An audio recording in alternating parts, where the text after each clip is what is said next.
फिर से एक बार सभी लोगों का स्वागत है शकाना ग्लोरी मिनिस्ट्रीज की तरफ से और eagle vision school of profits international की तरफ से। हम भविष्य सूचक पाठशाला नंबर 46 पर हैं, प्रॉफिटिक लेटर नंबर 46, और हम भविष्यद्वक्ताओं और भविष्यवाणी के बारे में पढ़ रहे हैं। उससे पहले हम एक गायन लेंगे। हालात बदल जाते हैं, हालात बदल जाते हैं यीशु के आने से। हमारी कोई भी समस्या हो, जब यीशु मसीह है तो हमारी सारी स्थितियां और हालातें बदल जाएगी। असंभव चीज़ों को प्रभु संभव करता है, ये हमारे प्रभु यीशु का वायदा है। अब हम गाएंगे हालात बदल जाते हैं और उसके बाद हम शुरुआत करेंगे। हालात बदल जाते, हालात बदल जाते हैं यीशु तेरे आने से, यीशु तेरे आने से। हालात बदल जाते, हालात बदल जाते यीशु तेरे आने से, यीशु तेरे आने से।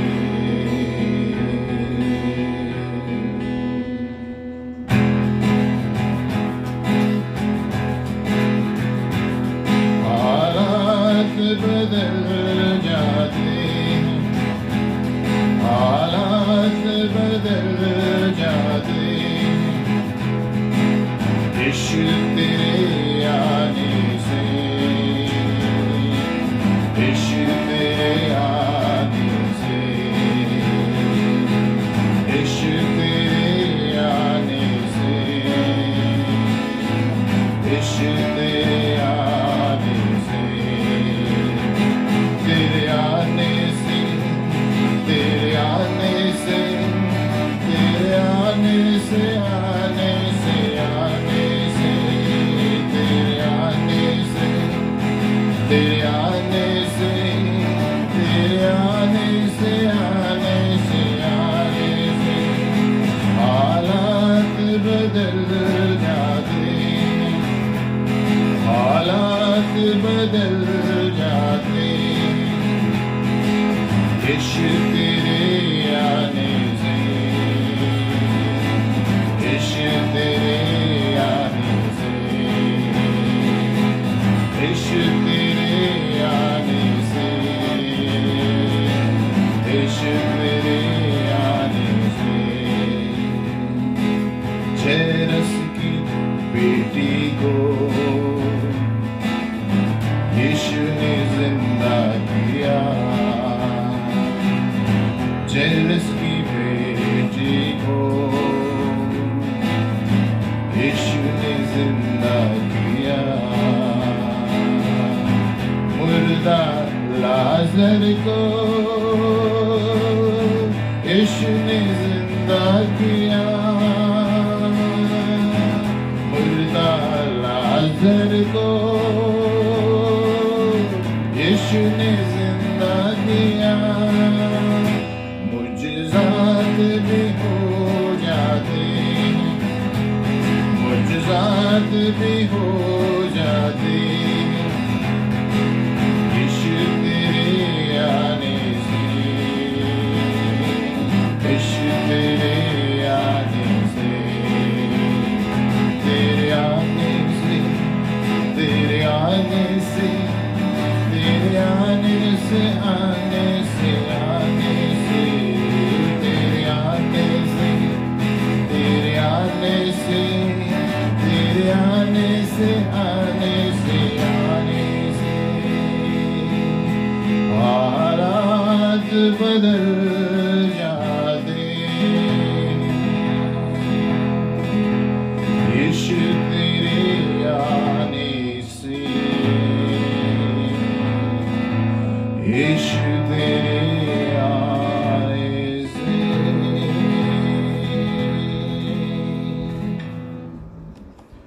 आमीन, हालेलुया। यीशु के आने से हमारी हर स्थितियां बदल सकती है, हमें वो विश्वास रहना चाहिए। हम पढ़ रहे हैं भजन प्रोफेटिक स्कूल भविष्य सूचक पाठशाला नंबर 46 और हम भविष्यद्वक्ताओं के बारे में पढ़ रहे हैं। तो यहाँ पर हम देखते हैं एक सलाह है कि जब हम कोई भविष्यद्वक्ता वचन देते हैं तो हम जो भविष्यवाणी कर रहे हैं हमारे पास वो विश्वास होना चाहिए कि ये वचन पूरा होने वाला है, बल्कि सामने वाला नहीं। बहुत सारे लोग ये सोचते हैं कि सामने वाला जो वचन स्वीकार करता है उसमें विश्वास रहना चाहिए। वो विश्वास रहना है, ज़रूर है, लेकिन जो भविष्यवाणी कर रहा है उसको ज़्यादा विश्वास रहना चाहिए कि मेरी भविष्यवाणी होने वाली है। तो ये सवाल है रोमियो 12:6 में दिया गया है कि जो भविष्यवाणी करते हैं और जो वरदान अलग अलग नापों से जो दिया गया है हम उसको इस्तेमाल करें, खास करके भविष्यवाणी। तो हम भविष्यवाणी करें हमारे विश्वास के अनुसार। तो यहाँ क्या दिया गया है कि हमें भविष्यवाणी करना है और जो भविष्यवाणी करता है उसको पहले विश्वास होना चाहिए कि वो होने वाला है ना।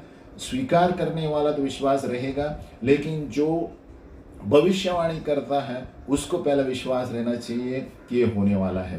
तो अब ये विश्वास कहाँ से आएगा? विश्वास आता है सुनने से, और सुनना कहाँ से आता है? परमेश्वर के वचन से। तो रोमियो 10:17 कहता है विश्वास सुनने से आता है और सुनना परमेश्वर के वचन से आता है। तो यहाँ पर हम सीखते हैं कि जो भविष्य सूचक भविष्यद्वक्ता जो सेवकाई करता है वो उत्तरदायी है विश्वास करने के लिए कि ये जो वचन मैं बोलने वाला हूँ वो परमेश्वर से है और होने वाला है ना। ये हमारा विश्वास, यानी जो भविष्यवाणी करते हैं उसका विश्वास होना चाहिए, है ना, बल्कि जो स्वीकार कर रहा है उसका नहीं। जो भविष्यवाणी कर रहा है उसका पूरा विश्वास होना चाहिए और विश्वास के साथ भविष्यवाणी करना चाहिए कि ये होने वाला है। तो ये जो वचन है भविष्यवाणी का, ये कब होने वाला है? भविष्यवाणी का वचन कब होने वाला है? और सबसे अच्छा रास्ता ये है कि जब हमारा वचन पूरा होगा कि हमें उस वचन को लेकर पर्ची पर लिखना चाहिए, 1 महीने के लिए रखना चाहिए और उसके बाद 1 महीने के बाद वापस लेके प्रार्थना के समय हर रोज परमेश्वर को याद दिलाना चाहिए, प्रभु ये तूने वचन दिया है, ये तूने वचन दिया है ना। और तब वो जब वचन होने आएगा परमेश्वर की योजना के अनुसार, तो परमेश्वर अपने समय में उसे पूरा करेगा। उस चिट्ठी को बाजू में रख देना है, उस पर घड़ी घड़ी गौर नहीं करना है, लेकिन जिससे भी आपको भविष्यवाणी दी है उसको आप पर्ची में लिखेंगे तो उतना ही प्रभु आपको उसका अर्थ और सरल रूप से बताना शुरू करेगा, है ना। आगे बढ़ते हैं। और ज़्यादातर 80% जो लोग हैं, है ना, जो जब भविष्यवाणी देते हैं तो ज़्यादातर 2 साल के बीच में वो भविष्यवाणी पूरी होती है। एवरेज जब सामान्य रूप से देखा जाता है तो 80% जो भविष्यवाणी दी जाती है तो 2 साल के अंदर वो पूरा होना है, यानी जो महत्वपूर्ण भविष्यवाणी है ना। ऐसे नहीं सोचना चाहिए कि अभी होना चाहिए, अभी होना चाहिए, सब कुछ कल ही होना चाहिए, 1 हफ्ते में होना चाहिए, नहीं। अलग अलग भविष्यवाणियाँ हैं, परमेश्वर जानता है। उसके बारे में हम आगे पढ़ने वाले हैं अभी कि कैसे हमें उसको स्थिर रखना है और घाई नहीं करना है कोई भविष्यवाणी के ऊपर।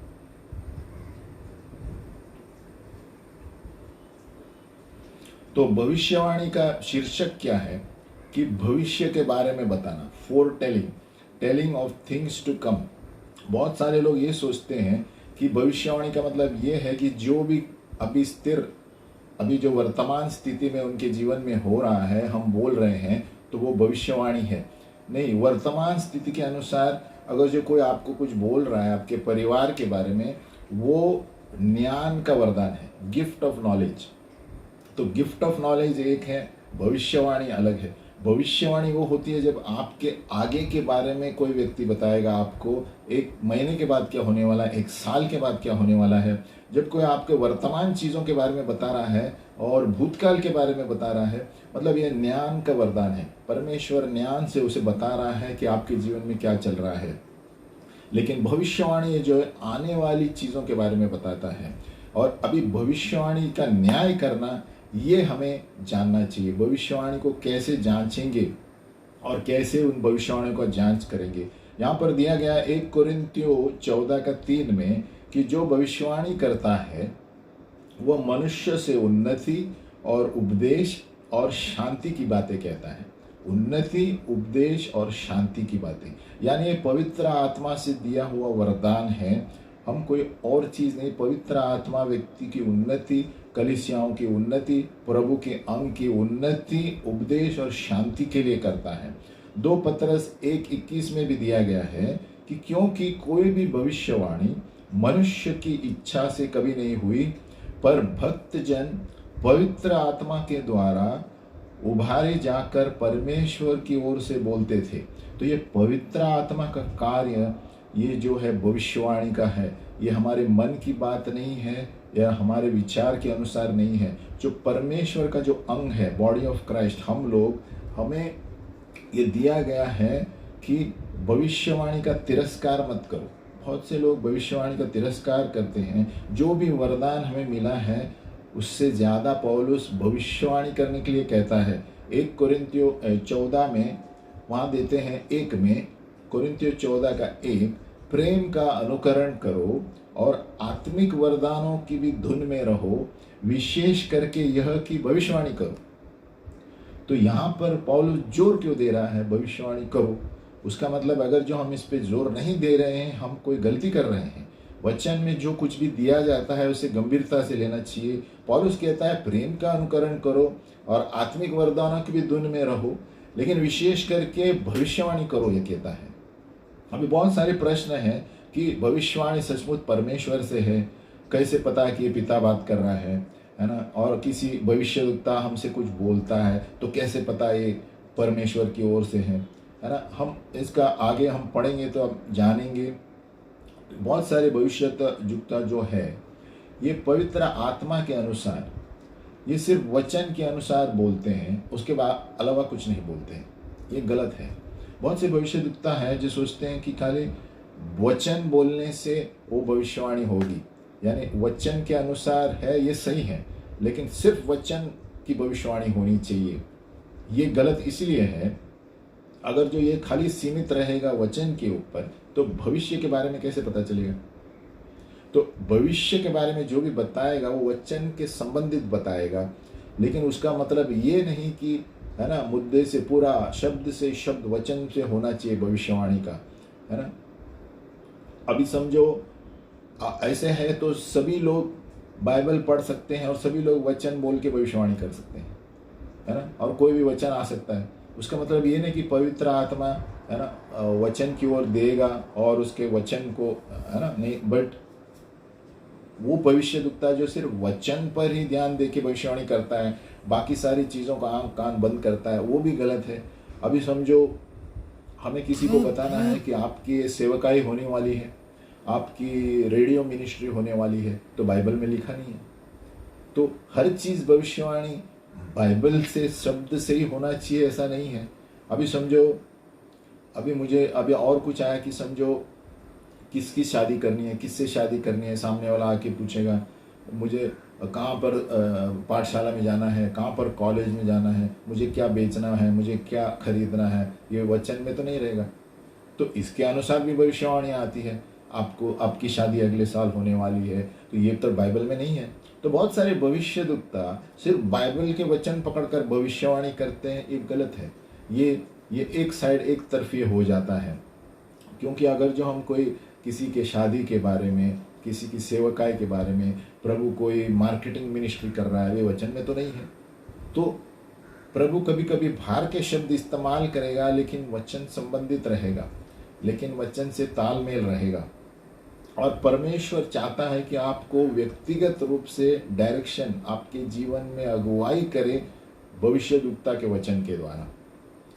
हम कैसे पवित्र आत्मा से लिए जाएंगे अगर जो हम सुनने के लिए तैयार नहीं है कि वो आज हमसे क्या कह रहा है? वही आत्मा है जो वचन से है, बाइबल में है, वही वचन है जो भविष्यवक्ता बात कर रहे हैं। तो कितना ज़रूरी है कि हमें वचन पढ़ना है और परमेश्वर की आवाज़ से तालमेल रखना बहुत ज़रूरी है।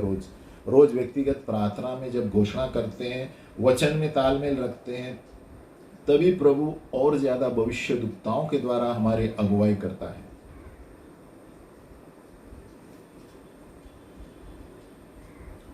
हम जो सोचते हैं जो वचन है, परमेश्वर का वचन है बाइबल, और यीशु मसीह भी वचन है, और यीशु मसीह स्वयं वचन यीशु मसीह है, और वो बात कर सकता है जीवित लिखे हुए वचन के द्वारा, यानी लोगोस जिसे कहते हैं, और रीमा वर्ड यानी बोले हुए वचन से बात कर सकता है। अगर जो आप ये सोचते हैं आप पिता परमेश्वर की आवाज़ सुनने वाले हैं बिना बाइबल के पढ़े, तो भूल जाओ, परमेश्वर बात नहीं करेगा आपसे। हमें वचन पढ़ना बहुत ज़रूरी है, क्योंकि अगर जो हम रोज़ वचन नहीं पढ़ेंगे, वही आत्मा जो भविष्यवाणी करता है वो हमें निश्चिंत कराता है। लेकिन हम पढ़ेंगे तो, अगर जो हम सिर्फ भविष्यवक्ताओं के लिए ठहरेंगे, कौन कौन से जगह से आएगा देश से, और हम वचन नहीं पढ़ेंगे, प्रार्थना नहीं करेंगे, तो परमेश्वर बात नहीं करने वाला, यीशु मसीह बात नहीं करने वाला। तो हमें पहले सबसे वचन पढ़ना है, प्रार्थना में बैठना है, और वही आत्मा जो आवाज़ हमें प्रभु अंदर से बताएगा कि हमें क्या करना है, वही भविष्यवक्ता आकर बताएगा, और तब हम निश्चिंत हो जाते हैं कि ये सचमुच परमेश्वर मुझसे अंदर मेरी इच्छा बात कर रहा था। हमारा पिता परमेश्वर जीवित परमेश्वर है, ये हमें याद रखना चाहिए। एक भविष्यवक्ता लिखता है, कभी कभी ये समय ऐसे है कि जब मैंने वचन मुझे मिला, वचन मिला, और मुझे पता नहीं कि ये प्रभु से था का नहीं, लेकिन मैंने उसे फेंका नहीं, है ना। वचन मिला लेकिन फेंका नहीं, मैंने उसको एक शेल्फ में रख दिया, वचन लिख के नोटबुक में, और परमेश्वर की बाट जोता रहा, है ना। और जब वो हुआ नहीं तो मैं सबको बोलते फिरा नहीं कि अरे ये झूठा भविष्यवक्ता है ना। ऐसा ज़रूरी नहीं है। कभी अगर जो शब्द जो दिया गया है आपको भविष्य सूचक शब्द है ना, तो आगे के लिए हो सकता है, ज़रूरी नहीं कि अभी पूरा नहीं हुआ झूठा भविष्यवक्ता है। हमें इसलिए हर एक वचन जो भविष्यवक्ता बोलता है रिकॉर्ड करना है, पर्ची पर लिखना है, और प्रार्थना करते समय अपनी जर्नल बनानी है, वो जर्नल में लिखना है। और रोज़ जब व्यक्तिगत प्रार्थना करते हैं, हमारे पन्ने भरे हुए रहेंगे, वो एक एक पन्ना रोज़ पढ़ना चाहिए कि क्या क्या भविष्यवाणी दी गई थी 5 साल पहले, अभी से। तो हम ऐसे ही करते हैं, एक एक पन्ना जब हम पढ़ते हैं तो हमें याद आता है कि प्रभु ये भविष्यवाणी दी थी, हमने इसके बारे में कुछ नहीं किया। बहुत सारी भविष्यवाणी ऐसे है जहाँ पर प्रभु हमें कुछ करने के लिए बोलता है, और हम भूल गए हैं जब भविष्यवक्ता चले गए। तो इसलिए भविष्यवाणी के लिए हमें पर्ची रखना, जर्नल रखना बहुत ज़रूरी है। हम उस वक्त रिकॉर्ड कर सकते हैं मोबाइल पर, लेकिन घर में आके नोटबुक में, जर्नल में लिख के प्रभु से कहना है, प्रभु आपने ये कहा था, ये साल में कहा था। तो ऐसे प्रभु हमारी दिलचस्पी को देखता है, हमारी इच्छा, हम भूख और प्यास कितनी है ना। अगर जो जैसे दाऊद का दिया गया है कि वचन के द्वारा ही अगर जो कहना था, तो दाऊद के आत्मा को जब नाथन ने आके भविष्यवाणी दी कि आपके घर पर एक तलवार लटकती रहेगी, ये तो वचन में नहीं लिखा है। तो हर एक चीज़ जो भविष्यवाणी बोलता है वर्ड टू वर्ड वचन से रहना चाहिए, ज़रूरी नहीं है। अभी नाथन ने भविष्यवाणी दी जब दाऊद पाप में था कि आपके सर पर घर पर तलवार मंडराती रहेगी, ये हुआ, लेकिन ये वचन में नहीं है। तो बहुत सारी भविष्यवाणी हमें लिख के रखनी है कि ये प्रभु क्या बात कर रहा है हमसे, है ना। हो सकता है आपकी शादी के बारे में, हो सकता है आपकी सेवकाई के बारे में, वो सब वचन में नहीं है, लेकिन भविष्यवक्ता यही बताता है कि आगे के दिनों में आप क्या करने वाले हैं ना। तो बहुत सारे भविष्यवक्ता ऐसे हैं जो खाली वचन पकड़ कर बैठते हैं और बाहर का कोई शब्द इस्तेमाल नहीं करते। अगर जो ऐसे, जैसे मैंने उदाहरण बताया, किसी को शादी की बात प्रभु ने कही तो वचन में तो नहीं लिखा है, किसी को कोई सेवकाई करनी है, रास्ते की मार्केटिंग मिनिस्ट्री, वचन में नहीं लिखा है, तो आप भविष्यवाणी नहीं करेंगे। तो प्रभु हमसे अगुवाई करता है आगे बढ़ने के लिए, प्रोत्साहित करने के लिए। ज़रूरी नहीं हर चीज़ वचन से वचन ही मिलकर बोलेगा, वो बोलेगा कि आगे के साल में आपकी उन्नति होने वाली है, ये वचन में नहीं है। आगे के साल में आपका धंधा अच्छा होने वाला है, ये प्रभु आत्मा में जो बताता है वो बताएगा। तो एक भविष्यवक्ता को सावधान रहना चाहिए, सिर्फ वचन पकड़ कर ही भविष्यवाणी नहीं देनी चाहिए। जो भी प्रभु आत्मा में बताएगा, कोई चिन्ह बताएगा, कोई और चिन्ह जो हमें समझता नहीं है, कोई जो रोज के मरम्मत जिंदगी में चिन्ह होते हैं रास्ते पर, वो बताएगा, तो वो तो वचन में नहीं है, तो हम इसके लिए हम बोल नहीं सकते भविष्यवाणी। तो भविष्यवाणी आत्मा से जो चलते हैं वो परमेश्वर के बेटे बेटियां हैं। तो वचन से भी तालमेल रहना चाहिए और बाहर के जीवन से भी तालमेल रहना चाहिए। तो भविष्यवाणी दोनों तरह संतुलन होना चाहिए, है ना। और जो हमें भविष्यवाणी आगे के बारे में भी देगा तो वो भी वचन से मिलता रहेगा कि परमेश्वर ऐसा कुछ नहीं कहेगा कि तुम्हारी शादी होगी, इसकी शादीशुदा हो गई है, पहले से है। प्रभु ऐसे बोलेगा कि आपकी शादी होने वाली है, आप भाट जोते रहो, प्रभु सही समय पर देगा। तो हमें विश्वास करना है। और उस वक्त कभी कभी ऐसा कोई सबूत ही नहीं रहता कि अपने जीवन में ऐसा होने वाला है ना, मेरे जीवन में ऐसे तो कुछ हुआ ही नहीं, ऐसे कभी कभी लगता है ना, क्योंकि परमेश्वर उस दिन से आपको एक नई दिशा में लेके जाने वाला है। जब कोई भी नहीं हो रहा, कुछ हो रहा है और एक भविष्यवक्ता आपसे कह रहा है आप ये बनने वाले हो, तो लिख के रखो, क्योंकि उस दिन से प्रभु आपकी दिशा बदलने वाला है। तो बहुत से लोग ये समझते हैं अरे ये तो मेरी इच्छा ही नहीं है, और भागी में रख देते हैं भविष्यवाणी को। लेकिन फिर भी न सुनने से भी प्रभु इतना प्रेम करता है कि वो भविष्यवाणी उस व्यक्ति को करके बताता है, और तभी उसे याद आता है अरे हाँ, इस व्यक्ति ने मुझे बताया था। तो देखो, परमेश्वर हमारा दयालु परमेश्वर है, फिर भी इसका पीछा करता है, लेकिन बताता है उसे, मैंने कहा था। तो जब भविष्यवाणी दी जाती है तो ये मत सोचो कि तुरंत होनी चाहिए, लिख के रखो उसको, बाइबल के साथ पर्ची में रखो, नोटबुक रखो, और रोज एक एक पन्ना पढ़ते रखो, ये तारीख को दी गई थी। तो प्रभु याद दिलाएगा कि प्रभु ने क्या कहा था, और मैंने कहाँ पर कुछ नहीं किया, या मैंने इसे ठहरना है, इस भविष्यवाणी को ठहरना है, और इस क्षेत्र में प्रभु ने मुझे कुछ करने को कहा, मैंने नहीं किया। तो जब तक हम लिखेंगे नहीं, हमें याद नहीं रहेगा क्या क्या भविष्यवाणी है। तो हमारे पास एक जर्नल होना चाहिए, छोटा सा नोटबुक होना चाहिए, बाइबल के साथ रोज प्रार्थना करते समय उसको एक एक पन्ना देखते रहो। सब पन्ने नहीं पढ़ने की ज़रूरत है, आपके 15-20 पन्ने होते जाएंगे भविष्यवाणी के, लेकिन शुरुआत से एक एक बार एक पन्ना पढ़ो, तो हमें याद आएगा हाँ प्रभु ने ये कहा था, ये हो गया, टिक मारो। दूसरा कहा ये नहीं हुआ अभी तक, तो हमें समझ में आएगा कि हम सही चल रहे हैं, परमेश्वर के अभिषेक से चल रहे हैं। और क्या आपको सलाह मिलनी चाहिए, और आपको भविष्यवाणी देने के बाद आपको कोई सलाह मिलनी चाहिए, ये ज़रूरी है। कभी कभी भविष्यवाणी मिलने के बाद आपको आत्मिक किसी व्यक्ति के साथ पूछना चाहिए। एक उदाहरण देता हूँ, क्योंकि अगर जो हमारी भविष्यवाणियाँ सबको बताएंगे, कभी कभी प्रॉब्लम हो सकता है। एक उदाहरण है यूसुफ, है ना, हम यूसुफ को जानते हैं। यूसुफ ने एक सपने में देखा कि वो बड़ा आदमी बनने वाला है, आगे छोटा था जब भी, और पूरे परिवार उसके सामने घुटना टेकेगी, यूसुफ, है ना। लेकिन ये प्रॉफिटिक एक भविष्य सूचक सपना था। लेकिन जब उसने अपने भाइयों को बताया तो भाई ने जलन के मारे उठा के फेंक दिया बावड़ी में। तो ये हमें संभालना है, जब भविष्यवाणी कोई देता है हमारे नोटबुक में लिखना है, और किसको बताना है, किससे सलाह मांगना है, बराबर परमेश्वर से मांगना है, आत्मिक व्यक्ति से सलाह मांगना है। कोई किसी भी व्यक्ति को संसार की अपनी भविष्यवाणी मत बताओ, क्योंकि उसको समझ में नहीं आएगा। यूसुफ ने अपने भाइयों को बताया, वो भाइयों ने पकड़ के उसको मारा और खड्डे में डाल दिया, तो फिर भी उसकी भविष्यवाणी पूरी हुई, है ना, जैसे मैंने कहा। तो कभी कभी ऐसे समय आएगा, हमें अपने आप से पूछने चाहिए कि सलाह लेनी चाहिए, और कभी कभी वो वचन अपने पास ही रखना चाहिए। अगर जो हमें पता है कि ये भविष्यवाणी मेरे लिए दी गई है, तो वचन अपने पास ही रखो, लिख के रखो। अगर जो कुछ डाउट है तो किसी अगुवाई से बात करो, है ना। अभी एक उदाहरण है माता मरियम ने जो भी गडर या चरवाहों के द्वारा स्वर्गदूत आके उससे कहने लगे यीशु क्या करने वाले, आपके गर्भवती होगी, तो उस वक्त क्या लिखा गया है लूका में कि वो सब कुछ अपने हृदय में रखी और परमेश्वर से कहा प्रभु तेरे वचन के अनुसार हो। तो यहाँ पर देखो, मरियम ने सब कुछ अपने हृदय में रखा। कुछ समझ में नहीं आया उस वक्त, लेकिन यीशु प्रभु का बाट जोता रहा, है ना, बाट जोती रही, और फिर वो भविष्यवाणी होती रही। क्योंकि जब स्वर्गदूत उसे आके बताने लगा, उसको कुछ समझ में नहीं आया क्या बोल रहा है, लेकिन उसने कहा तेरे वचन के अनुसार मेरे जीवन में हो, और उन्होंने ये बातें अपने हृदय में रखी। ऐसे लिखा गया है लूका का 2 आप पढ़ेंगे 17 से। उसको पता था मरियम को, अगर जो मेरी भविष्यवाणी गर्भवती पवित्र आत्मा से होगी, दूसरों को बताएंगे तो बोलेंगे पागल हो गई है ना। तो इसलिए अपने अंदर रख के कोई ऐसी भविष्यवाणी थी कि आप गर्भवती होगी पवित्र आत्मा से।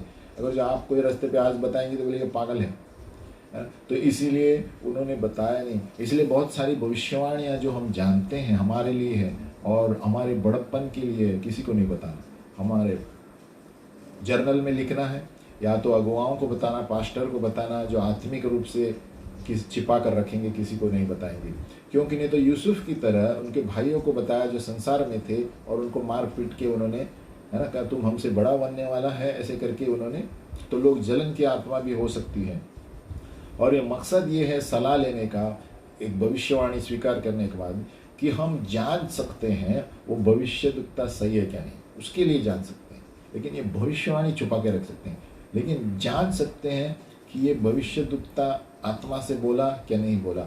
1 कोरिन्थियों 14:32 कहता है भविष्यवाणी की आत्मा भविष्यद्वक्ताओं के नीचे है, नियंत्रण में है। यानी एक भविष्यद्वक्ता दूसरे भविष्यद्वक्ता से सहमत रहना चाहिए, है ना, और उसको छोड़ना चाहिए कि अपनी भविष्यवाणी को तुम जांचो प्रभु से आया है या नहीं, क्योंकि मनुष्य होने के नाते हम चूक भी सकते हैं।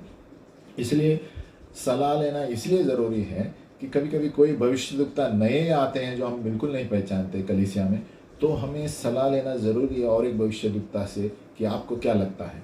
इसलिए 1 कोरिन्थियों 14:32 में दिया है भविष्यद्वक्ता की आत्माएं भविष्यद्वक्ताओं के नियंत्रण में रहते हैं। यानी दूसरे भविष्यद्वक्ता तुम जांच सकते हो कि मैं प्रभु से हूँ या, हम नम्रता उसे कहते हैं। हम आगे बढ़ेंगे। आगे क्या भविष्यद्वक्ता गलत हो सकते हैं? क्या भविष्यद्वक्ता गलत हो सकते हैं? क्योंकि कभी कभी भविष्यद्वक्ता जो है गलत समझ के पवित्र आत्मा जो बोल रहे हैं और हमें कुछ गलत बोल सकते हैं। कभी कभी भविष्यद्वक्ता अपना ही शब्द जोड़ते हैं, जो पवित्र आत्मा ने कहा वो छोड़ के और कुछ जोड़ के हमें बताते हैं। तो ये भी हमें संभालना चाहिए। और जो व्यक्ति भविष्यवाणी करता है पवित्र आत्मा का पूरा भरा हुआ रहना चाहिए, पवित्र जीवन रहना चाहिए, है ना, क्योंकि सिर्फ सुनने से पवित्र आत्मा भविष्यवाणी दी ये बस नहीं होता। पवित्र आत्मा से पूछना है इस वचन का मतलब क्या है इस व्यक्ति के लिए, है ना। सिर्फ सुनना प्रभु ने बोला और दूसरे को बताना ये बात नहीं है, क्योंकि परमेश्वर के विचार हमारे विचार से कहीं ऊंचे हैं। तो परमेश्वर से ये भी मांगना चाहिए प्रभु तूने इस व्यक्ति के लिए ये क्यों बताया, वो समझ चाहिए हमें। प्रभु ये वचन इसके लिए क्यों बताया, इसका प्रॉब्लम क्या है। सिर्फ वचन आके बोलने के लिए भविष्यवाणी नहीं होती। तो भविष्यद्वक्ता को पूछना भी चाहिए कि प्रभु ये वचन इसको क्यों दिया, इसके समझ क्या है, इसका मतलब क्या है इसके जीवन में। तो तब भविष्यवाणी पूरी हो जाती है। नहीं तो भविष्यद्वक्ता सिर्फ जो प्रभु ने बोला आके बोल दिया और कुछ बिना समझ के, तो गलत भी हो सकता है, क्योंकि पवित्र आत्मा उसको बताएगा कि ये इसके लिए मैं बता रहा हूँ, वो भी बताओ, है ना। सिर्फ वचन बोलने से नहीं होता।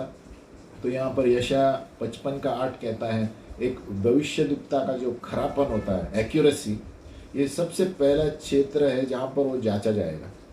जितना वो सही बोलता रहेगा हर वक्त, हर कलीसिया में जाते, तो सभी लोग उस पर विश्वास करेंगे कि ये प्रभु का दास है।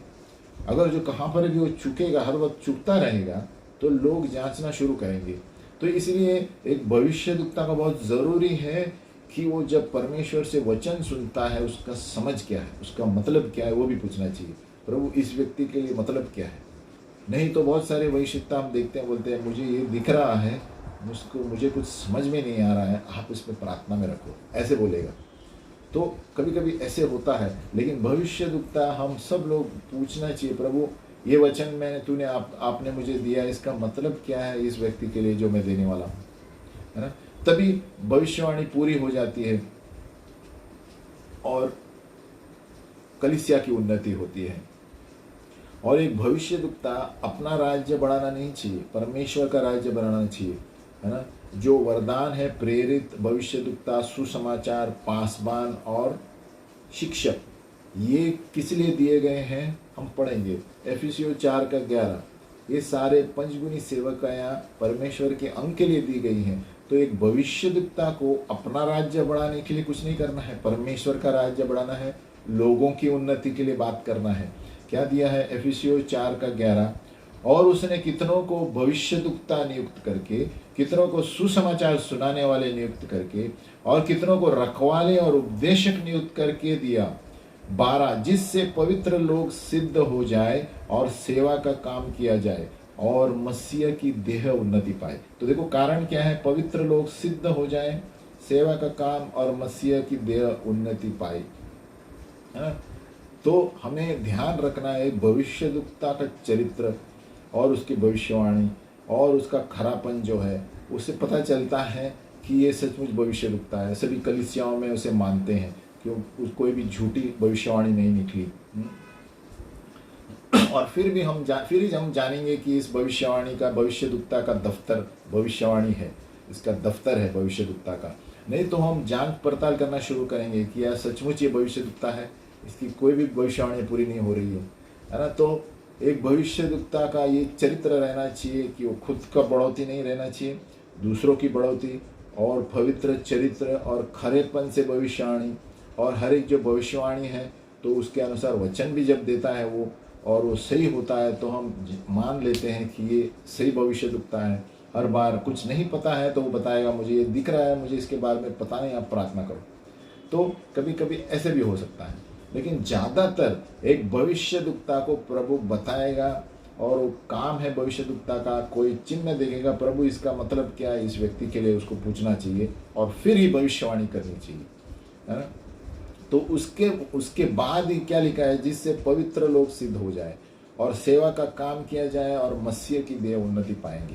तो जब ऐसे होता है, सबकी भविष्यवाणी सही होती है, तो लोग अपने अपने अगुवाई के अनुसार कार्य में लगते हैं, कलीसिया की सेवा करना शुरू करते हैं प्रोत्साहित होकर, और इस तरह देह उन्नति होती है ना। इसलिए भविष्यवाणी किसी को नीचा गिराने के लिए नहीं होती। भविष्यवाणी भविष्यद्वक्ता इसलिए करता है कि सारे लोग उन्नति पाके, क्या कहते हैं, पवित्र लोग सिद्ध हो जाए, परिपूर्ण हो जाए और सेवा का काम में लगे रहे और हर चीज़ में यीशु मसीह का नाम ऊपर होए। अभी हम पढ़ेंगे न्याय करना, भविष्यवाणी का न्याय करना। हम थोड़ा ब्रेक लेंगे, गाय लेंगे इससे पहले।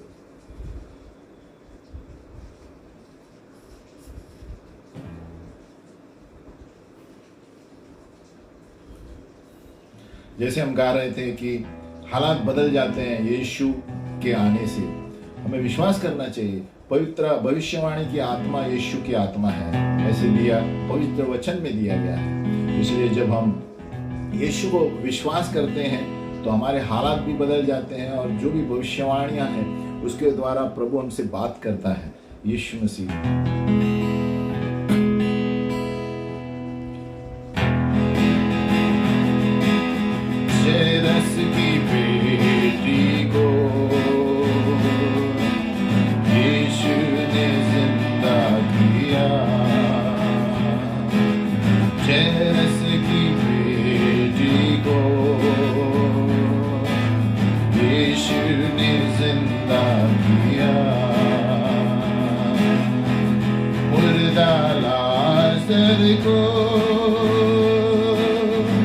यीशु ने जिंदा किया, मुर्दा लाज़र को यीशु ने जिंदा किया। मुजज़ात भी हो जाते, मुजज़ात भी हो जाते, यीशु तेरे आने से, यीशु तेरे आने से, यीशु तेरे आने से, यीशु तेरे आने से, तेरे आने से, तेरे आने से, तेरे आने से,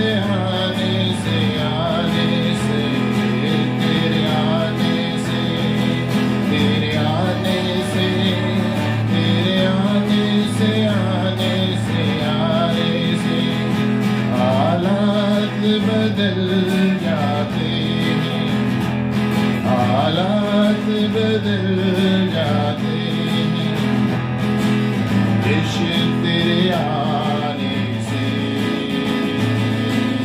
यीशु तेरे आने से, यीशु तेरे आने से, यीशु तेरे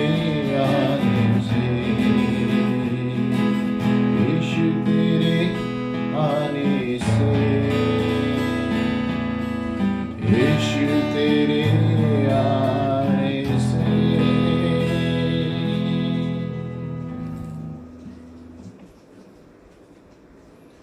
तो यीशु के आने से हमारे हालात बदल जाते हैं, स्थितियां बदल जाती है, असंभव चीज़ें संभव हो जाती हैं। तो हम आगे बढ़ते हैं कि भविष्यवाणी कैसे जांचना है। प्रेरित पौलुस जो है, उनको जब बुलावा आया है, वो अनानियस एक भविष्यद्वक्ता के द्वारा पता चला। जब प्रेरित पौलुस जो था, दमस्कस के रोड पे परमेश्वर का से आमना सामना हुआ, वो मरुभूमि में गया थोड़े वक्त के लिए और सेवकाई के लिए पवित्र आत्मा ने, प्रभु ने उसे आत्मा में मरुभूमि में भेजा। और जब मरुभूमि से बाहर आया, उस वक्त अनानियस एक भविष्यद्वक्ता था। उन्होंने भविष्यवाणी दी कि तुम यहूदियों को, अन्य जातियों को और राजाओं को और परमेश्वर के नाम से बहुत कुछ सतावाएगा, ऐसे भविष्यवाणी दी उसको, है ना। इस तरह उसका बुलावा था जो अनानियस ने, आप पढ़ेंगे प्रेरित में, अनानियस ने उसने ऐसी भविष्यवाणी दी। अभी पौलुस ये सोच सकता था, अरे कितनी बड़ी बात है, मैं राजाओं को प्रचार करने वाला हूँ, कैसे मैं जाऊँगा। देखो हमारी सोच कुछ अलग रहती है ना।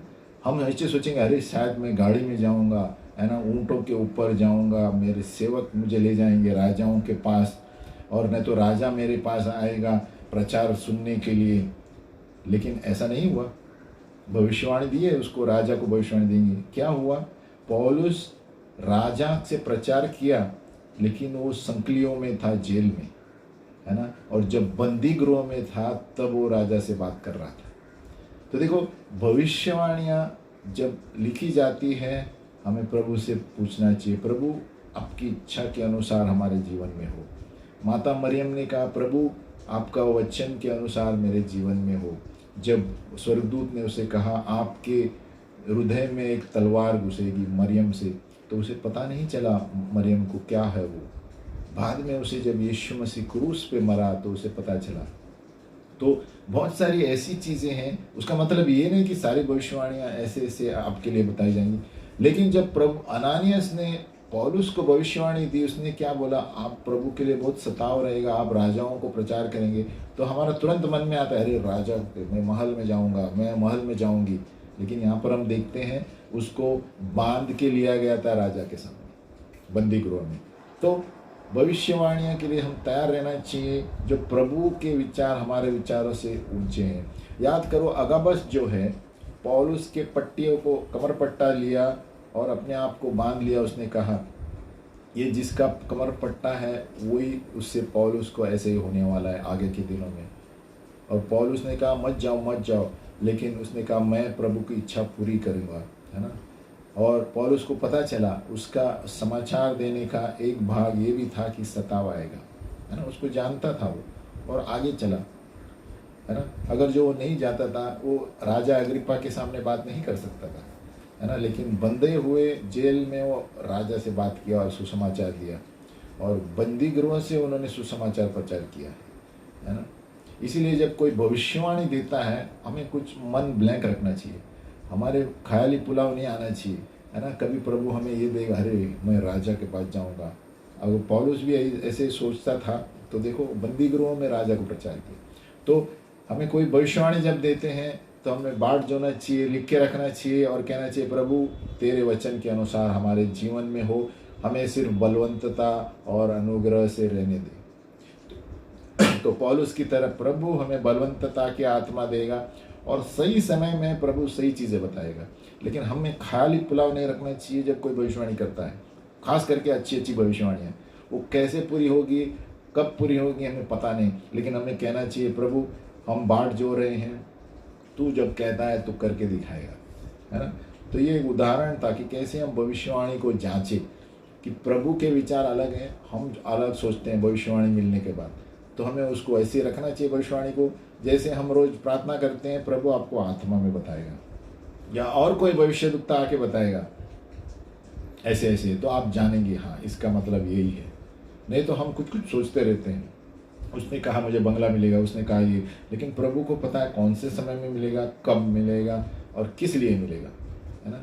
कभी कभी हम सोचेंगे ये बंगला मेरे लिए है, लेकिन हो सकता है जब बंगला मिलेगा वो हम दूसरों को देने वाले हैं, ये जब गाड़ी मिलेगी हम दूसरों को देने वाले हैं। हमें कुछ पता नहीं, प्रभु को सब पता है। लेकिन हमें कहना चाहिए, प्रभु तेरी इच्छा के अनुसार हो। हमें किसी संसार की चीज़ों का लाभ यानी लोभ नहीं होना चाहिए, लोभ लालच, और तब प्रभु हमें सही समय पर सही चीज़ें देगा।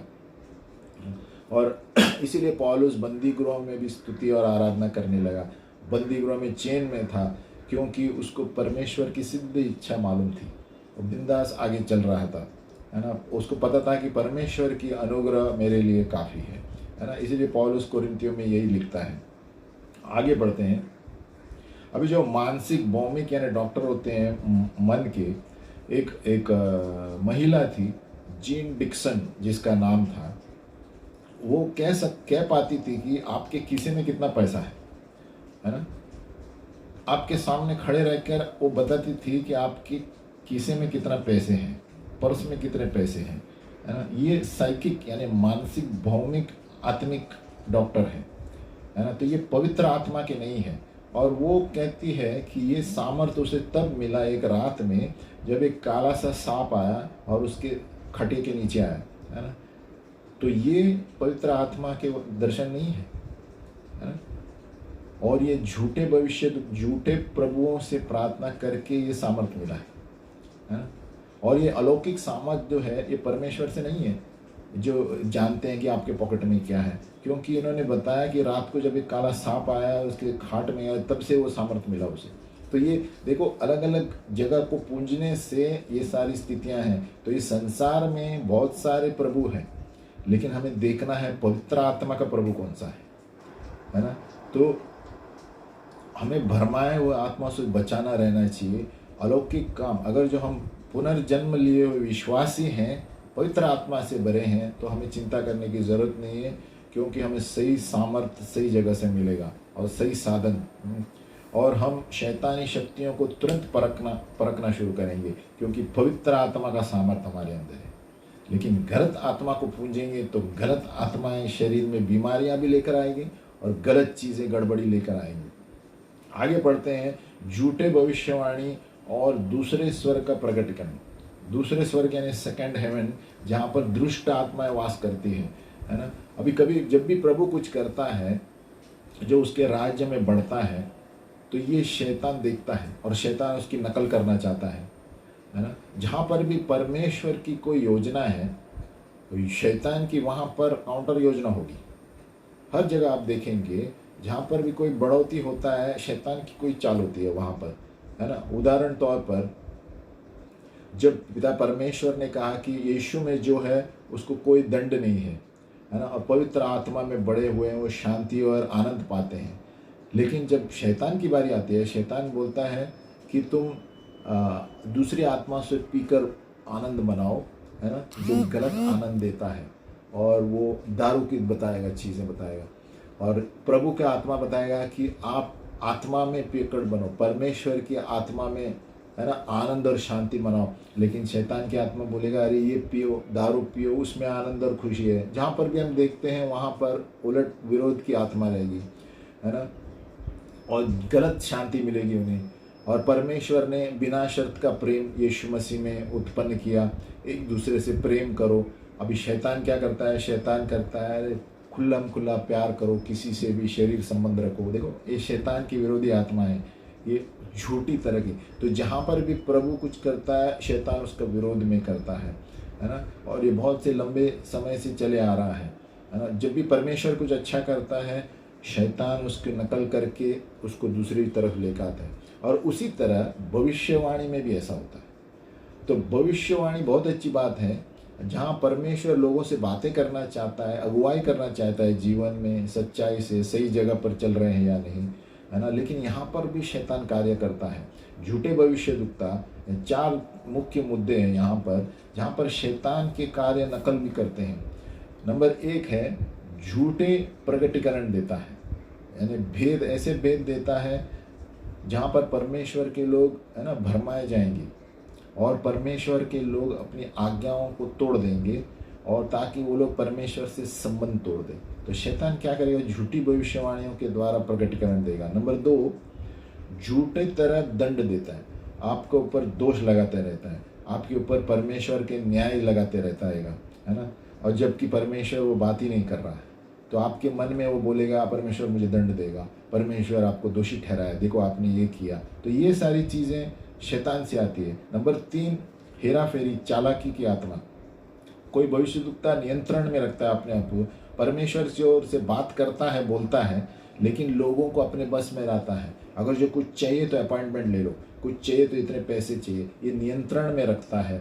और ऐसे भी झूठे भविष्यद्वक्ता है, कुछ चाहिए तो पैसे मांगते हैं, उनको मिलना है तो पैसे मांगते हैं। तो ये तरह के झूठे भविष्यद्वक्ता है। और यहाँ पर जेजेबेल की आत्मा चलती है। जेजेबेल की, जो व्यक्ति बात कर रहा है वो सिर्फ लोगों को हेरा फेरी इसलिए कर रहा है अपने मुनाफे के लिए, है ना, वो पैसे कमा कर निकल जाएगा, है ना, और शैतान की अगुवाई के अनुसार चलता है।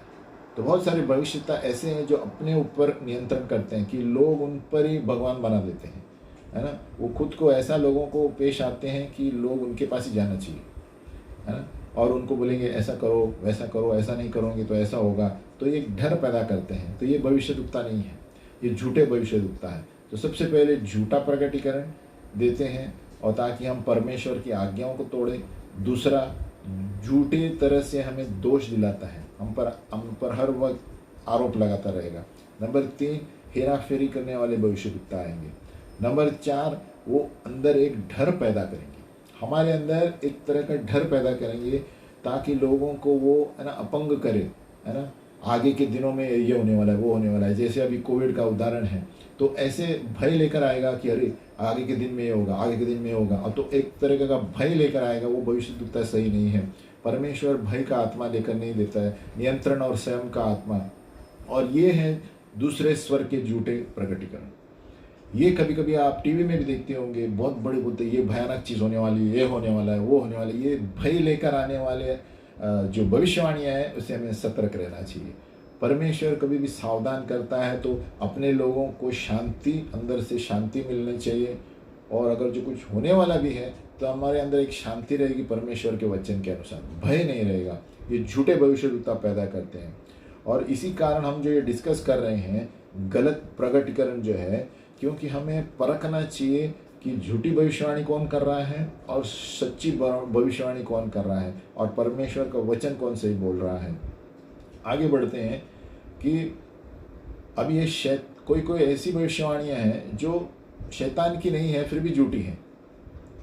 जो भी व्यक्ति अपने आप को परमेश्वर से बात करता है, ऐसे कहता है, और वो कहता है जो परमेश्वर ने नहीं कहा, वो झूठा भविष्यद्वक्ता है। जैसे हमने पढ़ा था यिर्मयाह में, है ना।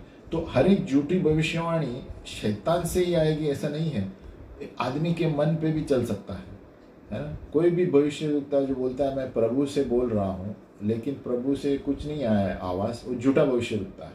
शैतान से बात नहीं है लेकिन मन की बातें कर रहा है।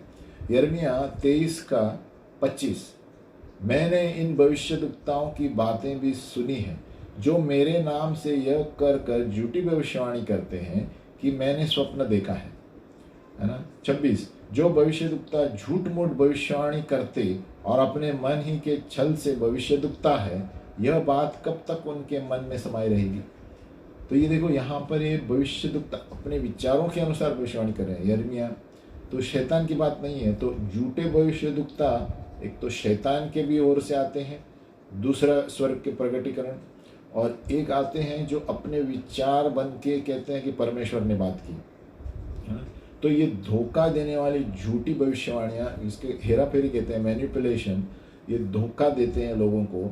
और ऐसे भविष्यद्वक्ता जैसे मैंने पहले बताया कि अलग अलग योजना इस्तेमाल करेंगे ताकि वो लोग वही आपको करने के लिए बोलेंगे जो वो चाहते हैं। आपको ऐसे भविष्यवाणी देंगे तो असली में उनको कुछ चाहिए, पैसा, या उनको कुछ चाहिए तो आपको बोलेंगे ये करो, है ना। और इस तरह भविष्यवाणी में घुस गए हैं। वो इस तरह आपको बताएंगे कि परमेश्वर ये कर रहा है, आपको ये करना चाहिए, बल्कि असली में उनको वो करना है, उनके विचार के अनुसार, उनके मुनाफे के लिए चाहिए। हाँ, उनको शायद पैसा मिलेगा, उससे सामर्थ्य मिलेगा, कोई स्टेटस मिलेगा सोसाइटी में, तो आपको उसके अनुसार कुछ करने के लिए बोलेगा ताकि वो फेमस हो जाए। तो हमें सतर्क रहना चाहिए भविष्यद्वक्ता आते कहाँ से हैं, इसका बैकग्राउंड क्या है, कौन सी कलीसिया से आता है। तो तभी हम पकड़ में आते हैं कि ये किसके लिए, शोर शराबा के लिए आते हैं, शान शौकत के लिए आते हैं, या परमेश्वर की महिमा के लिए आते हैं। इसीलिए हमें उनको परख सकते हैं जब पवित्र आत्मा में हम रोज प्रार्थना में रहते हैं और वचन पढ़ते हैं और हर एक लीडर और आत्मिक लोगों से हम मिलते जुलते हैं, तभी हम ये परख पाएंगे। इसलिए जितना हम आत्मिक लोगों के साथ दोस्त रहते हैं और आत्मिक लोगों के साथ मिलते रहते हैं, उतना ही हम भविष्यद्वक्ताओं को परख सकते हैं, है ना।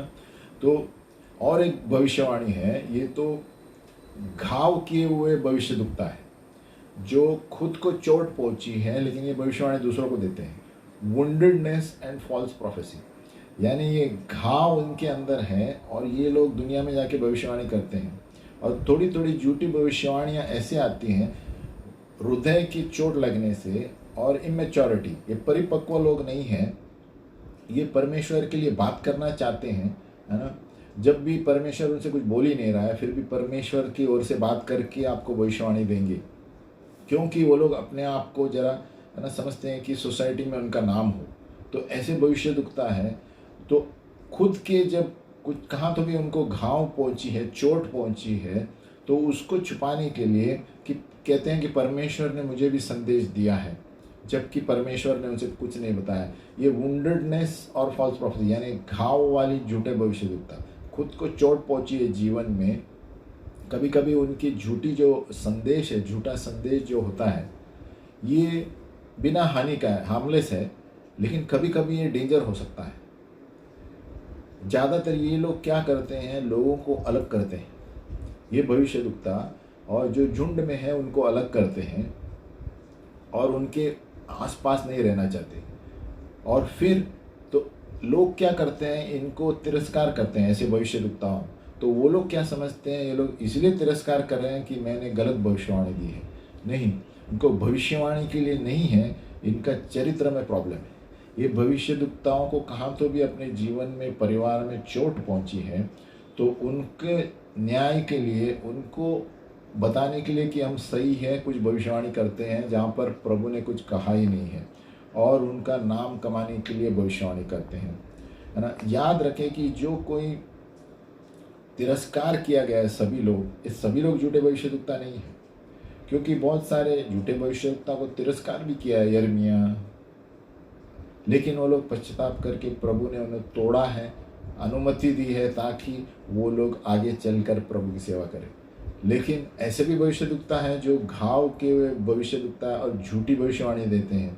ज़्यादातर ये झूठे भविष्यद्वक्ता जो इन्हें चोट पहुंची है अंदर, ये लोगों को अलग करते हैं, एलियनेट करते हैं, और ये ऐसे भी शंका लेकर आएंगे कि सचमुच भविष्यवाणी है क्या, नहीं है, ऐसे भी करते हैं, और लोगों को गलत अगुवाई करेंगे भावनाओं के रूप में, आत्मिक रूप में। और कोई कोई झूठे भविष्यद्वक्ता इसमें से ऐसे हैं जो खुद को चोट पहुंची है कहाँ जीवन में, तो वो लोग संबंध जुड़ना करेंगे लोगों से, और वो ऐसा करेंगे कि लोग उन पर ही निर्भर हो, परमेश्वर से बात कम करेंगे लेकिन उस व्यक्ति पर आके बात करेंगे। तो ये ऐसे घाव वाले, चोट वाले भविष्यद्वक्ता हैं जो झूठ मूठ अपने जीवन में उनका कुछ प्रॉब्लम हुआ है, उसके वजह से छुपाने के लिए वो सोचते हैं हम भविष्यवाणी करते हैं, जबकि प्रभु उनसे बात ही नहीं कर रहा है। तो ये अलग अलग किस्म के झूठे भविष्यद्वक्ता है, हमें सावधान रहना चाहिए कि ये भविष्यद्वक्ता आके ये लोगों को फूट लेकर आ रहा है, या ये भविष्यद्वक्ता उन्नति कर रहा है कलीसिया की। उससे पता चलता है कि जब भविष्यवाणी देने के बाद उस कलीसिया में वातावरण अच्छा हुआ या वजन हुआ, तो उससे पता चलता है इसकी भविष्यवाणी झूठी हो सकती है ना। और सबसे मुख्य बात हमें जानना है कि भविष्यद्वक्ता आता कहाँ से है, उसका कलीसिया कौन सी है, और उसके अगुवाई कौन है। हर एक भविष्यद्वक्ता के नीचे नियंत्रण में रहना चाहिए। The spirit of the prophets are subject to the prophets. तो हर एक भविष्यद्वक्ता दूसरे कलीसिया के नीचे रहना चाहिए। पौलुस कलीसिया में जाके रिपोर्ट करता था कि आज मैं यहाँ गया, और कलीसिया में आके प्राचीनों के सामने रिपोर्ट करता था। तो हर एक प्रेरित हो या भविष्यद्वक्ता, कोई कलीसिया के अंडर रहना ज़रूरी है। अगर जो वो नहीं है तो उनके पास जाना ही मत, क्योंकि ये लोग अकेले में कार्य कर रहे हैं। ये बहुत महत्वपूर्ण मुद्दा है। हर एक भविष्यद्वक्ता बाहर गाँव से आए या कहाँ से भी आए, अगर जो उसकी कोई कलीसिया नहीं है, वो अकेले घूमता रहता है, तो ये चोट वाले भविष्यद्वक्ताओं में हो सकते हैं। कुछ चोट होने की वजह से अलग होके अपने आप में नाम कमाना चाहते हैं। तो जहाँ पर भी कोई भी भविष्यद्वक्ता का बैकग्राउंड, कोई लीडर नहीं है उसके ऊपर, किसी को रिपोर्ट नहीं करता है, उस भविष्यद्वक्ता से सावधान रहो, क्योंकि वो प्रभु का वचन कहता है हर एक भविष्यद्वक्ताओं के आत्माओं के नियंत्रण में रहता है, यानी उनको किसी के अंडर रहना नहीं है। ये कलीसिया के लोगों में से होता है, लेकिन भविष्यवाणी भी होता है। बहुत से लोग आप देखते हैं भविष्यद्वक्ता बाहर गांव से आते हैं, लेकिन उनका कोई, जैसे कहते हैं, माए बाप नहीं है, कोई उनके ऊपर किसी को रिपोर्ट करते हैं, किसी को पता नहीं, और भविष्यवाणी सही देखते हैं, किसी को पता नहीं, कोई उनकी भविष्यवाणी जांच नहीं सकता। लेकिन हम जान सकते हैं जब हम परखेंगे कि ये कहाँ से आया है, ये कितने साल से है, और ये पश्चाताप का वचन देता है, और ये मुख्य कौन सी कलीसिया में है। अगर जो कोई कलीसिया नहीं है, जैसे अकेला कार्य करता है, तो ऐसे भविष्यद्वक्ता से हमें सावधान रहना चाहिए, क्योंकि ये फूट लेकर आ सकते हैं और लोगों को अपनी ओर आकर्षित कर सकते हैं, हर एक लोगों को। तो हमने आज क्या सीखा, ये कि झूठे भविष्यद्वक्ता के 4 मुद्दे हैं। वो झूठा प्रगटीकरण देंगे ताकि आप परमेश्वर के वचन से अलग हो जाएं, ये नंबर 1 है। नंबर 2, ये झूठे तरह का कॉन्डेमनेशन देंगे, आप पर दोष लगाएंगे, आप संभाल के रहो। तो ऐसे भविष्यद्वक्ता परमेश्वर के नहीं हो सकते, क्योंकि प्रभु कहता है जो यीशु में है किसी को दंड नहीं है। तो ये लोग दोष लगाते रहेंगे, और जो परमेश्वर कुछ बोल ही नहीं रहा है तो ये लोग खुद अपने मुंह से बोलते हैं और अपने ऊपर दंड लेकर आएंगे और हमें एक भय पैदा करेंगे अंदर। नंबर 3, हेरा फेरी करते हैं, मैनिपुलेशन, यानी वो पैसों के लिए आपको अपॉइंटमेंट के लिए पैसे मांगेंगे, अपने खुद के मुनाफे के लिए कार्य करेंगे। नंबर 4, वो भय लेकर आएंगे, जो भय लेकर आता है भविष्यवाणी में कि ये होने वाला है, ये भूकंप होने वाला है, वो होने वाला है, और तो ये भी झूठी भविष्यवाणियाँ है ना। वो लोगों को लकवा अपंग कर देते हैं कि अरे डर के मारे लोग है ना वचन भगवान में विश्वास करना छोड़ देते हैं, और आगे वाले सारे भूकंप है ना, और दूसरे स्वर्ग में ऐसे होगा, ऐसे होगा, ऐसे सब डराव पैदा करने वाले भविष्यद्वक्ता हमें संभालना चाहिए। क्योंकि भविष्यवाणी का मतलब क्या है, हमने क्या पढ़ा था, भविष्यवाणी इसलिए दी जाती है, हम पढ़ते हैं,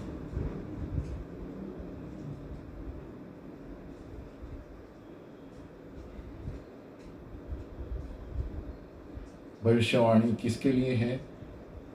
1 कोरिन्थियों 14:3, परंतु जो भविष्यवाणी करता है वह मनुष्य से उन्नति और उपदेश और शांति की बातें कहता है। तो कोई भी भविष्यवाणी किधर से भी हो, तो ज़्यादातर कलीसिया की उन्नति, एकता और इसके लिए होगा। भले ही कुछ आगे होने वाला है, फिर भी हमारे अंदर वो शांति लेकर आएगा। प्रभु कुछ वचन देगा जिसके द्वारा हम जानेंगे कि कलीसिया की उन्नति होने वाली है। जैसे हमने आगे और एक जगह पढ़ा कि हमें ये वरदान क्यों दिए गए हैं, जिससे पवित्र लोग सिद्ध हो जाए, सेवा का काम किया जाए और मसीह की देह उन्नति पाए। तो ये चीज़ें हो रही है कि हमें देखना चाहिए, मसीह की देह उन्नति पा रही है इसके भविष्यवाणी से, लोग सिद्ध हो रहे हैं, प्रोत्साहित हो रहे हैं। ये सारे वातावरण से पता चलता है कि कितना सही है भविष्यद्वक्ता और झूठा है। हम आज के लिए यहीं पर बंद करेंगे, आगे हम इसको जारी रखेंगे कि भविष्यद्वक्ता को कैसे जांचा जाता है। हम प्रार्थना करेंगे। हे पिता परमेश्वर, हम धन्यवाद देते हैं प्रभु हमें हमारी मन की आंखें खोल प्रभु, आत्मिक आंखें खोल, हृदय की आंखें खोल प्रभु, ताकि हम जान सके इन दिनों में जहाँ पर हर एक भविष्यद्वक्ता अलग अलग तरीकों से आते हैं, अलग अलग लोगों को भरमाते हैं, खास करके पैसों के क्षेत्र में, और झूठी शैतान की बनाई हुई दूसरे स्वर्ग की भविष्यवाणियाँ। प्रभु हम प्रार्थना करते हैं प्रभु कि हमारे मन की आंखें जब खुल जाएंगी तो हम जान जाएंगे प्रभु कौन सत्य और कौन झूठा है। प्रभु हम प्रार्थना करते हैं प्रभु इन कोविड के दिनों में भी जो भी लोग प्रभु फंसे हुए हैं, आर्थिक स्थिति में खराब है प्रभु, जिनकी हम उनके लिए प्रार्थना करते हैं प्रभु तेरी मदद आए प्रभु। जो भी बच्चे लोग हैं प्रभु जिनके माँ बाप खो गए हैं प्रभु, और वो अकेले पड़ गए हैं प्रभु, और उनको कुछ पता नहीं है प्रभु, हम प्रार्थना करते हैं ऐसे बच्चों को सही जगह पर जाए जहाँ पर तेरे स्वर्गदूत उसकी रक्षा करे प्रभु। यीशु के नाम में हम प्रार्थना करते हैं प्रभु कि लोग जो तुझे नहीं जानते वो जैसे हमने गाया है प्रभु, जब यीशु को जानेंगे तो उनके हालात बदल जाएंगे प्रभु। हम प्रार्थना करते हैं प्रभु कि लोग आपको पुकारें और उनके हालात बदले। तूने कहा प्रभु मुझे पुकारो और मैं चला आऊँगा। प्रभु हम प्रार्थना करते हैं कि आपका वचन कहता है जो कोई मुझसे मुंह से कबूल करेगा और दिल में विश्वास करेगा तो वो बच जाएगा। प्रभु हम प्रार्थना करते हैं हर एक हालातों में वो तुझे पुकारे प्रभु, यीशु के नाम में प्रार्थना करते हैं। हालेलुया।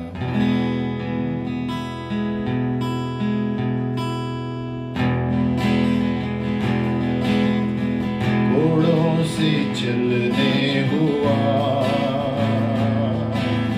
जख्मों से चूर हुआ, घोड़ों से चलने हुआ, जख्मों से चूर हुआ,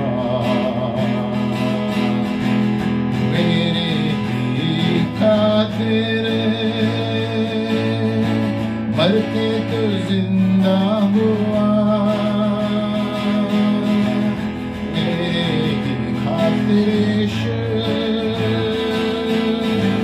मर के तो जिंदा हुआ, बीमार शिफा पावे, बीमार शिफा पाते,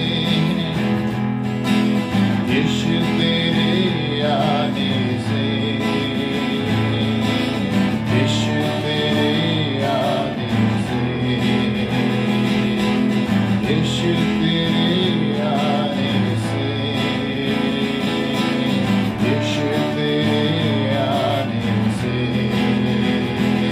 तेरे आने से, तेरे आने से, तेरे आने से, आने से, आने से, तेरे आने से, तेरे आने से, तेरे आने से, आने से, आने से, तेरे आने से, तेरे आने से, तेरे आने से, आने से, आने से, हालात बदल जाते हैं, यीशु तेरे आने से, यीशु तेरे आने से।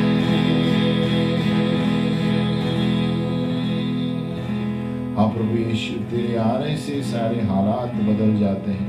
जो भी हमारे हालात होंगे इस वक्त प्रभु, जब हम तुझे पुकारेंगे प्रभु, सब कुछ बदल जाएगा, सब कुछ यीशु के नाम में नया हो जाएगा। यीशु के नाम में प्रार्थना करते हैं, आमीन।